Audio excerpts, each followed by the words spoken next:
আসসালামু আলাইকুম। কেমন আছেন সবাই? আশা করি সবাই ভালো আছেন। আমিও আপনাদের দয়ায় আল্লাহ পাকের রহমতে ভালো আছি। তো প্রতিদিনকার মতো চলে আসলাম নতুন একটি ব্লগ ভিডিও নিয়ে। তো দেখুন ইনশাআল্লাহ ভালো লাগবে। তো ১ম এ রান্নাবান্না করে সব কিছু নিয়ে বসে গেলাম এখানে। এখানে গরুর গোশত রান্না হয়েছে আলু দিয়ে। দেখতে পাচ্ছেন গরুর গোশতের কালারটা মাশাআল্লাহ খুবই সুন্দর একটা কালার আসছে। তো এখানে কিন্তু দেশি মুরগি ছিল আমাদের বাসায়।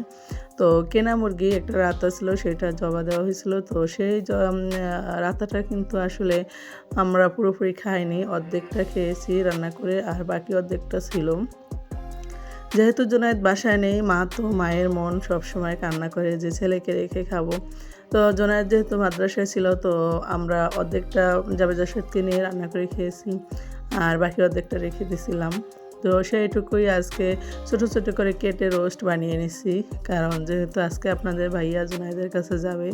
তো জুনায়েদের মাসের শুরুতে মানে জুনায়েদের কাছে যাওয়া লাগে ওর বেতন দিতে, প্লাস ওর খোঁজ খবর নেওয়ার জন্য কীরকম আছে বা যাই হোক যেই জন্যই যাক আপনাদের ভাইয়া।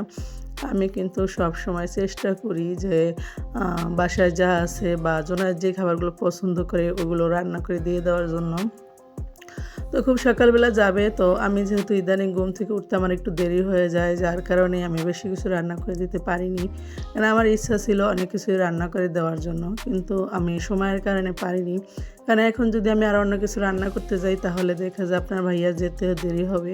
তো আপনাদের ভাইয়া যেতে যদি দেরি হয় তাহলে দুপুরের খাবারটা ধরতে পারবে না। তো সেই জন্য আমি চিন্তা করে একটু মানে অল্প স্বল্প রান্না করে তাড়াতাড়ি করে প্যাকেট করে দিয়ে দিলাম, যাতে আপনাদের ভাইয়া ওর দুপুরের খাবারটা ধরতে পারে। মানে দুপুরে গিয়ে ওকে এই খাবারটা খাওয়াবে আর যা থাকবে তাও রাতে খাবে, এরকম অবস্থা। তো যেহেতু মাদ্রাসায় থেকে আসলে ঠান্ডা ঠান্ডা অনেক কিছু অনেকভাবেই খেতে হয়, সেখানে ঠিক আছে গরম খাবার দেয় প্রতিবেলা, কিন্তু তারপরও দেখা যায় যে বাসার খাবারটা তো আরও পায় না।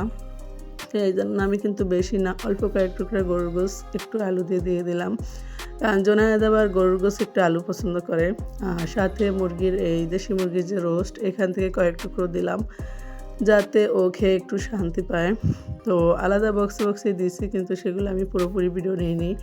এদিক দিয়ে দেখেন এখানে কিন্তু অনেকগুলো গরুর গোশত ছিল, যার কারণে আমি আলাদা একটা মানে হাঁড়িতে বেড়ে নিলাম, যাতে এই মাংসটা আমরা যেন দুপুরেও খেতে পারি। তো আসলে কি মাংসগুলো অনেকগুলো মাংস হয়েছিল, যার কারণে দুপুরে রাতে পরের দিন সকালে আমরা খেয়েছি।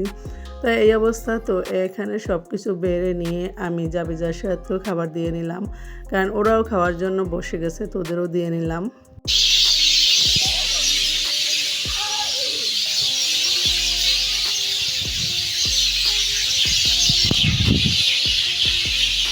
তো এই ভিডিওটা কিন্তু বিকালবেলা নেওয়া। পরের দিন বিকালবেলা আমি যখন হসপিটালে গেছি, তো হসপিটালে যাওয়ার পরে হঠাৎ করে মানে রোগী ছিল না, তো আমি বাইরে বেরোয়ে দেখি যে এত সুন্দর পাখির কোলাহল, মানে পাখি এত সুন্দর করে মানে ডাকাডাকি করতেছে।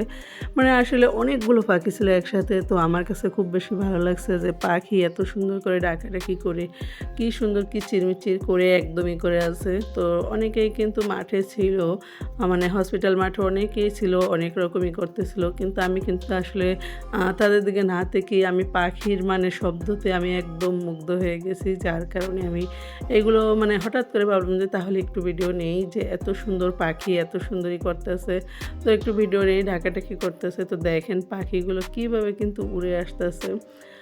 তো সব মিলে কিন্তু বিকালটা আসলে অনেক সুন্দর ছিল। আর রোগী ছিল না, রোগী থাকলে কিন্তু বের হওয়া যায় না। আমি তো হসপিটালে মানে রেগুলার যে ভিডিও নিব এরকম নিতে পারি না, কারণ রোগী থাকে আমি একদম টোটালি বের হতে পারি না। তো বিকালবেলা একদম মানে সন্ধ্যার আগে এরকম অবস্থা, রোগী ছিল না, তো ভাবলাম যে একটু বের হই। তো বাইরে বের হয়ে এই অবস্থা এত সুন্দর ভিডিও নিতেছি। তো এদিকে দেখেন এখানে কিন্তু আমাদের হসপিটালের পুরান বিল্ডিংয়ে অনেক কাজ চলতে আছে। তো অনেকগুলো কাজ বাকি, সেগুলো কাজ বাকি বলতে অনেক কাজ ড্যাম হয়ে গেছে, ওইগুলা রিপেয়ারিংয়ের কাজ চলতেছে।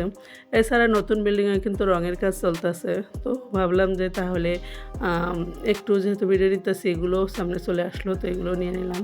এদিকে দেখেন কাঁঠাল কিন্তু একদম শেষের দিকে। তো এখানে ছোট ছোট দুটো কাঁঠাল দেখলাম, তো ভাবলাম যে আমি একটা নিয়ে নিই, যেহেতু ছোট কাঁঠাল, তো আমিও একটা নিয়ে নিলাম।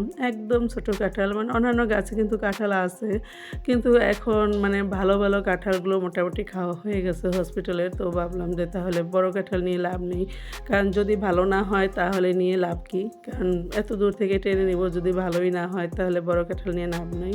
তো ছোট একটা কাঁঠাল একদম আমি নিজের হাতে পেরে একদম নিয়ে নিলাম। এটার কষ কিন্তু আমাকে মারাত্মকভাবে মানে অপদস্থ করছে এই কষগুলো কাঁঠালের, কারণ যেহেতু আমি কখনো কাঁঠাল গাছ থেকে পারি নাই, তো এইটার কষ কিন্তু ভালোভাবেই আমাকে করে নিচ্ছে।